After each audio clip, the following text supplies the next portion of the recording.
Hey guys! So, in this video I'm going to talk a little bit about the channel itself and my process for making videos. So if you're looking for a programming video, this is not a programming video, this is a meta video. It's about a video about making videos for programming. So let's get into it. So the way that I kind of started out thinking about these videos, when I've transitioned from just making very basic videos just to kind of get the ball rolling about HTML, CSS, JavaScript, etc., I decided that I wanted to basically make videos about things that happens to me, like real programming issues and real discussions that you will face in the real world. Like, this is the intention of this channel, is to have, I want this to be videos by a programmer for programmers or people who are interested in programming.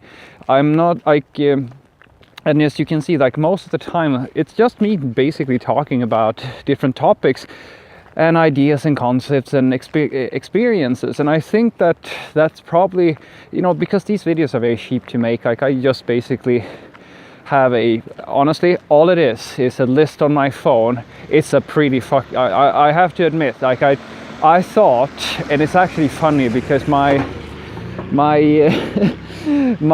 soulmate and spiritual leader Alan, I was out to lunch with him the other day, and he was the one who was kind of, he gives a lot of healthy criticism and feedback on this channel.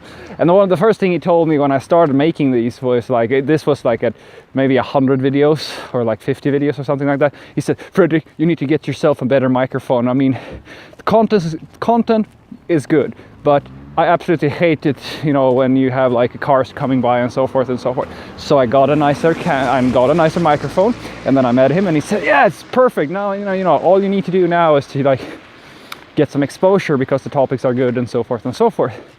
And then he said, like, and this was actually, I felt this was very flattering actually. He was talking about probably me and his, at least one of our favorite channels, which is MPJ's channel. If you don't know about MPJ's channel, you should absolutely check it out. It's called Fun Functions.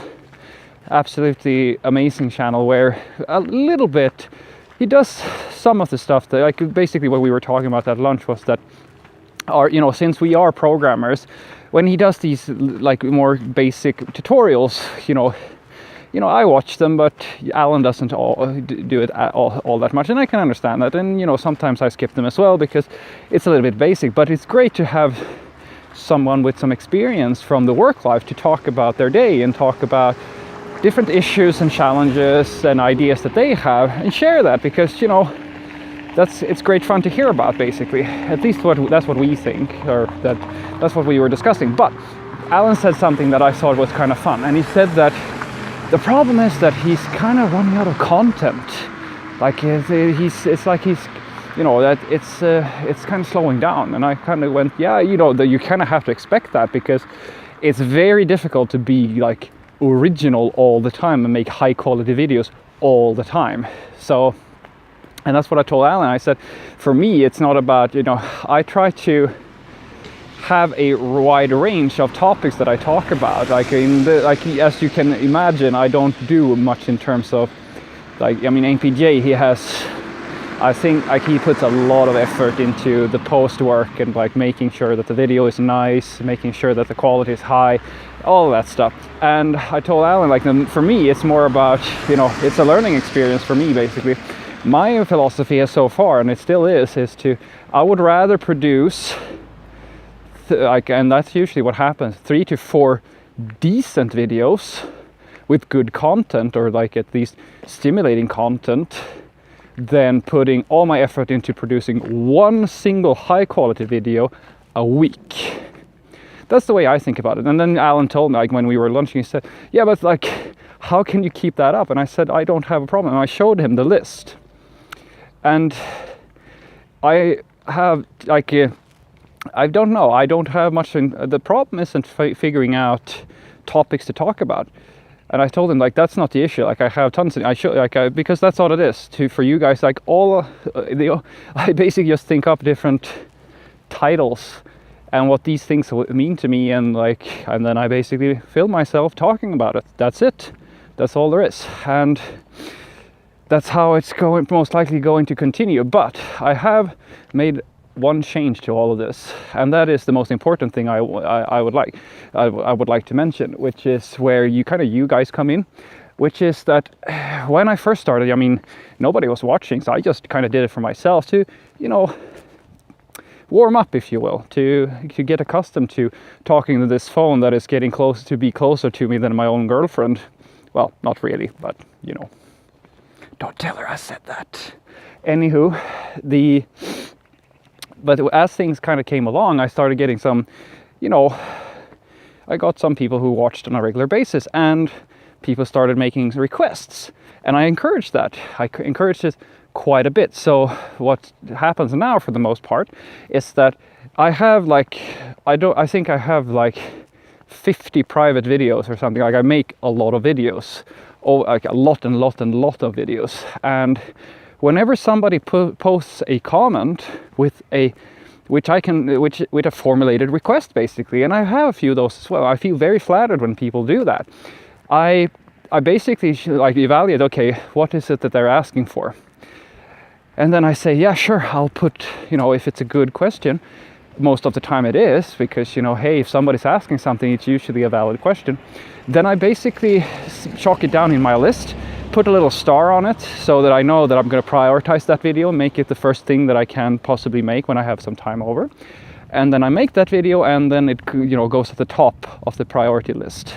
So I always try to make and release request videos first. That's all. That is my ambition anyway. Sometimes I have to delay some of it because some questions are so really large, and it takes a lot of time to make it, and I have to make a multi-part series type of thing of it. And then I have evaluation questions, where people they don't really know exactly, the question is very loose. They don't know exactly what they're asking for. So I make a trial video where I basically post it, and then I tell the person in the comment, okay, I'll make a video, I'll post it, and then you can just feedback me on it if you liked it, or if it was too easy, if it was too difficult. And then if the person watches the video and actually comments on it, then we take the conversation from there. But a lot of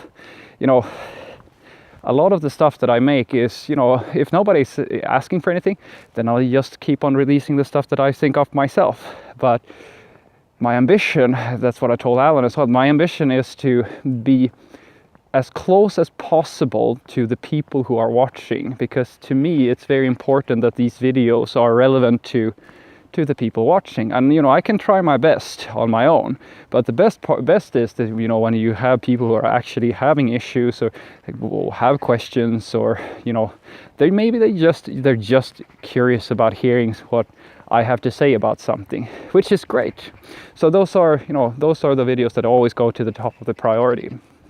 And then of course tutorials take a little bit longer, so usually, as you can see, the ratio is usually 10 face-to-face type of videos where we talk, and for every 1 or 2 actual coding tutorials. And the reason why they apart from it takes me not a lot of time, but it takes me a bit of time to figure out how to structure the video, because even in the small videos, I've made a few smaller 10-15 minute videos where I walk you through some code. But I want you to know that even those I put a lot of effort into, and it's not at the code level, but at the conceptual level, because of what I don't want, which is the thing I don't want, is that I don't want to sit and create, somebody asks me a question about programming patterns, which was a question I got. That puts me in a situation now that I can make a choice. I can do the teacher scholar thing, which I see everybody doing, which I don't like, and just basically take a nothing example to explain the theory of the problem or the tutorial. But I don't want to do that. I want to give you real world examples. I want you to see that's my goal. If I'm making a tutorial and you don't feel yeah, I can see how this could be useful in a real production application, then I have failed you.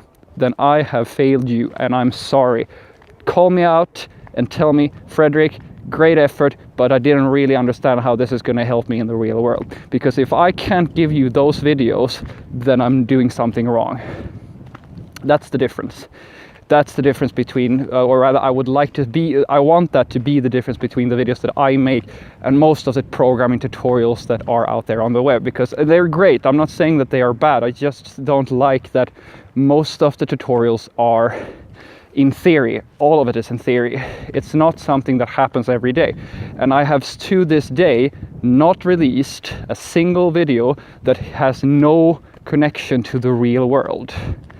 None of it has been in theory. I have used all of it myself personally in the real world. Just putting it out there.